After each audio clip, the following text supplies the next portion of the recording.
Hello guys, আসসালামু আলাইকুম। আসলে সবাই ভালো আছেন। আজকে আমি আমাদের ফুবির বারান্দাটা দেখাবো আপনাদের। চলেন।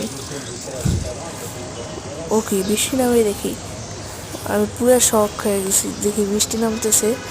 তো দেখায় আপনাদের বারান্দাটা অনেক সুন্দর। বারান্দাটা এই জায়গাতে গাছ গাছালি লাগাইছে আমার ফুপি।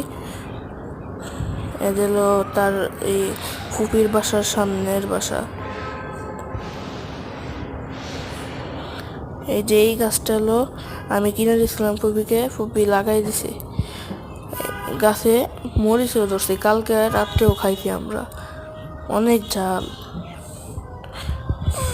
একটা মরিচ দেখাইতেছে, এই দেখেন, এই দেখেন, দেখছেন? অনেক ঝাল মরিচ। তো আজকের মতো ব্লগটা এই পর্যন্তই। আসসালামু আলাইকুম।